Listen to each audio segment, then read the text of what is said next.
O nosso cabelo, ele precisa de proteção também para ser cuidado. E existem alguns hábitos, ou então alguns erros, né, que a gente comete com os cabelos que acabam danificando mais eles com uma facilidade que antes a gente não tinha tanto.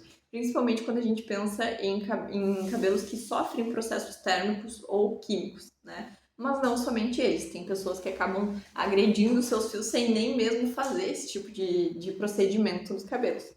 Então, hoje a gente vai falar especificamente sobre 5 erros ou hábitos, né, que tu pode estar cometendo que estão danificando os teus fios e o que você pode ajustar, né? Quais são os ajustes que você deve fazer para manter os seus cabelos mais bonitos, mais fortes, mais saudáveis, para ter um cabelo de valor. A gente fez um vídeo recentemente falando sobre 5 hábitos que interferem também e hoje a gente vai falar mais 5 que tem toda a ligação com aqueles 5 primeiros. Até vou deixar um card aqui com o vídeo anterior para você acompanhar depois que a gente terminar esse vídeo aqui. Então vamos lá. Hábito número 1. Tenho aqui uma listinha detalhada de quais são os 5, né? A número 1, usar o protetor térmico. Muita gente deixa de usar o protetor térmico. O protetor térmico ele já é um nosso living, né? Se tu escolheu ali um que tenha um processo, uma proteção térmica, ele já vai fazer uma função de living. Geralmente ele já tem esse tipo de função junto, né, ali nesse produto. Então eles são super maravilhosos, seja para quando você faz o uso de processo térmico mesmo, seja quando você vai deixar no dia a dia. Eu, por exemplo, uso os meus livings, eles têm proteção térmica, mas não é sempre que eu uso o processo térmico. Mas o porquê que é tão importante? Ele não é uma opção, tá? Entenda isso. O processo, se tu faz processo térmico, usar um protetor térmico não é opcional, é obrigatório. Tu tem que ter esse cuidado, porque a temperatura muito alta, ela faz com que a gente tenha danos com muito mais facilidade. E a gente quer ter um cabelo de valor, né? A gente quer ter um cabelo bonito que se sustente a longo prazo. Se a gente ficar usando procedimento térmico no nosso fio sem uma proteção térmica, a gente está simplesmente dizendo que a gente não se importa se o cabelo ficar danificado, quebradiço, com frizz, ponta dupla, entendeu? A gente precisa realmente, se quer ter um cabelo bem cuidado, a gente precisa cuidar dele. E esse é um hábito que é base para a gente ter esse tipo de resposta do nosso fio. Então, se a gente fica com temperaturas muito altas ali no fio e a gente não está protegendo ele, mesmo que sejam temperaturas amenas, se a gente não proteger esse fio, a gente vai acabar fazendo com que ele tenha mais chance de danos. Então, seria interessante a gente ter esse cuidado de não usar ali daqui a pouco ele com uma frequência tão alta, o processo térmico em si, né? Se a gente conseguisse alternar dias do uso, seria o ideal. Quando a gente não consegue, eu, por exemplo, teve uma época onde eu não conseguia, por exemplo, no inverno, né? Tinha sempre que passar secador no final do dia. É muito melhor que a gente use o secador, né, no final do dia do que vá dormir com o cabelo molhado, né? Isso é óbvio, mas a gente também tem que ter esse cuidado de evitar ali de usar com tanta frequência sem necessidade. Então a gente precisa ter essa consciência na hora de usar, porque a gente sabe que aquilo ali vai danificar. Mas se tu precisa usar, não tem como usar sem usar um protetor térmico. Então é basicamente essa a nossa primeira parte, o nosso primeiro hábito é justamente esse. Se tu faz uso de processo térmico, não deixe de usar protetor térmico. Eles dois sozinhos, não, sabe, não funciona. Tem que estar sempre juntinhos. Não é opcional, como eu disse, é um obrigatório para quem quer ter um cabelo de valor. Falei, mas era basicamente isso que eu queria te trazer. Agora, o nosso hábito número 2, a questão da química. É muito importante a gente entender que a química em si, ela já agride os nossos fios, a gente sabe, igualzinho a parte do processo térmico, mas levando em consideração a química, a gente tem que lembrar de, por exemplo, ir em locais que possam fazer um teste de mecha, que tenham esse costume de fazer um teste de mecha, principalmente pensando que é uma coisa que vai ficar ali com a gente por muito tempo, sabe? Então, fazer um teste de mecha vai te tirar uma frustração eventual. Não só simplesmente para evitar um corte químico, por exemplo, que quando você faz um teste de mecha, você já consegue ver a viabilidade daquele fio, mas você vai ver, por exemplo, o tom do teu fio, se aquele tom era realmente o que tu estava buscando ou não. Então acaba evitando uma frustração, porque a gente faz um procedimento ali que a gente vai ter que conviver com ele, né, ali por um bom tempo, até que o cabelo cresça. E se a gente não tiver feito um teste de mecha, não entender se aquilo ali era realmente o que a gente estava buscando, ou então não cuidar para daqui a pouco ele ia causar um corte químico, vai que o teu cabelo tá super frágil, ia causar um corte químico. Se tu fez o teste de mecha, vai ser só aquela mecha que vai embora, não o cabelo inteiro. Então, ter esse cuidado, né, seria o ideal, né, a gente ter um teste de mecha. O bom também é você cuidar para evitar de sobrepor, né, químicas ali, ficar realmente retocar o que precisa e não ficar trocando o tempo inteiro de cor, por exemplo, ou ficar sobrepondo realmente cor em cima de cor e dar intervalos mesmo ali para evitar que aquilo ali fique o tempo inteiro sendo agredido, tá? E outra coisa que tem algumas pessoas que aparece ali, alisamento com descoloração, tu tá pedindo pro cabelo ficar danificado.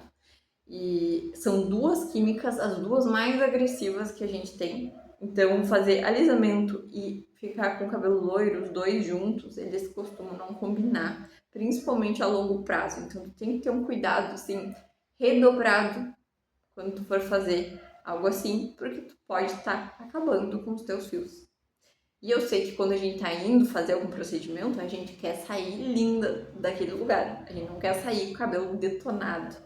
E quando a gente faz essas químicas geralmente mais agressivas no fio, a gente sabe que aquilo ali agride bastante e faz com que ele fique às vezes ressecado, faz com que ele fique danificado e ainda mais a longo prazo, porque a gente muitas fazem, né, ali eu fiz no meio do ano passado uma química que eu não pretendo repetir, e, mas a maioria faz e fica repetindo. E são repetições onde a gente vai cada vez mais agredindo aquele fio. E aí, às vezes, não entende por que a pontinha do cabelo tá lá toda espigada, coitada. Sim, ela já passou por tanta química que foram sobrepondo as químicas anteriores já, porque não passam no lugar só que tem necessidade, que aquilo ali vai agredindo aquele fio, vai agredindo aquele fio, e tu teria que ter um arsenal de cosméticos ali para tentar suprir a necessidade daquele fio que ele tá todo detonado. É importante entender que o nosso fio, ele é célula morta, ele não tem vida. Então não adianta ele, eu vou reconstruir o meu cabelo usando produtos. Não, tu vai estar passando na maquiagem no teu cabelo e quanto mais química tu for pondo ali, mais tu vai estar agredindo ele. E ele simplesmente não vai voltar. Entende? Então, quem que vai voltar? O fiozinho novo que tá nascendo lá, que tu já tá pensando em colocar mais química. Então, é importante entender qual que é a motivação que tá te levando a fazer isso e se realmente tu quer manter aquilo ali. Porque eu sou super a favor de, tu quer te sentir linda? Faz. Só que saiba que aquilo ali é uma coisa agressiva que tu vai ter que ter um cuidado a mais, usando produtos bons ali para cuidar desse fio, para que ele fique cada vez mais bonito, mesmo com o uso desse tipo de procedimento, tá? Então é basicamente isso. Outro, né, hábito ali que a gente tem que ficar atento é proteção. Agora no verão, principalmente, a gente tem isso, que eu já fiz um vídeo, vou deixar também o card aqui, que é o da proteção do vento, do mar e da piscina. A gente ter esse cuidado ali maior. Radiação UV, né? Agora nessa época, principalmente, a junção de radiação UV com acúmulo de sujidade do mar ou acúmulo do cloro da piscina, isso faz com que agrida mais ainda os nossos fios, então a gente precisa ter um cuidado a mais com esse tipo de questão, tá? A gente precisa, por exemplo, o pós-piscina ou pós-mar seria ideal a gente enxaguar esse cabelo, pelo menos ali com uma água de ducha ali que tem eventualmente próximo desses locais para remover tudo que fica ali no fio e tentar fazer com que não danifique tanto, porque o sol, quando ele pega essas partículas, geralmente é isso que acaba piorando a situação. Mas eu expliquei bem nesse vídeo que eu comentei com vocês, então depois vocês assistem.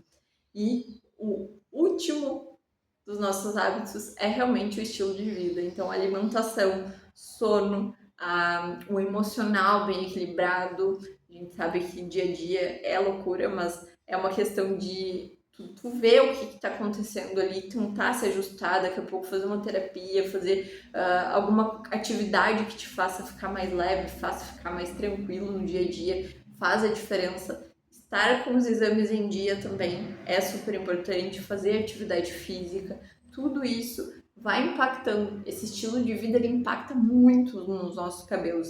E quando a gente cuida do corpo, a gente está ajudando o nosso cabelo a crescer. Porque o nosso couro cabeludo, ele é pele, né? Então, quando a gente está cuidando do nosso corpo, a gente está às vezes mandando mais nutrientes para ele ali, para o nosso couro cabeludo, a gente está mandando sinais de que ele tá tudo bem com ele. O nosso couro ele é muito sensível. Então, quando tem coisas que acontecem no nosso corpo que a gente não cuida, ele sente com facilidade. E é o que eu digo sempre, a queda de cabelo, por exemplo, ela é um sinal de que algo não tá legal no nosso corpo. Porque o nosso corpo, ele vai mandar tudo que é nutriente, tudo que é coisa boa, vai tentar proteger órgãos vitais. O nosso cabelo, apesar de ser super importante para nós, para o nosso corpo, ele é como se fosse um acessório. Então, quando a gente tá com uma alimentação ruim, por exemplo, ele vai mandar nutrientes pro cérebro, pro rim, sabe? Para todos os outros órgãos. E o nosso cabelo ele vai ser o último se sobrar uma migalhinha. Por isso a gente precisa estar sempre atento a esse tipo de cuidado, a esse tipo de estilo de vida que a gente vai levando. E o cabelo bonito, o cabelo de valor, ele é um reflexo do que tu faz no teu dia a dia, nos teus cuidados. Não só no estilo de vida, mas o cuidado dessa questão da química, questão dos processos térmicos. Então, todos esses cuidados, eles são necessários e são coisas simples do nosso dia a dia, mas que a gente acaba que fica tentando, parece que fugir dessas coisas por algum motivo, né? E aí, então, a gente precisa realmente retomar e entender o que está fazendo sentido nesse momento e o que eu quero colher. Porque a gente vai colher o que a gente está plantando, né? Então, a gente precisa entender, eu quero cuidar do meu cabelo mais ou eu quero daqui a pouco fazer alguma coisa aqui que veio na minha cabeça agora e daqui a pouco eu tô arrependida, né? Então, vamos cuidar direitinho. Se é uma coisa que te faz ficar feliz, aquilo ali, vamos cuidar esse ano aí, pegar esses hábitos e colocar em prática, que com certeza tu vai ter um cabelo de valor. Eu quero saber qual destes hábitos que a gente falou hoje precisa de mais ajuste. Compartilha com quem precisa saber disso aqui também. E não deixe de se inscrever para receber mais vídeos como esse. Até o próximo vídeo.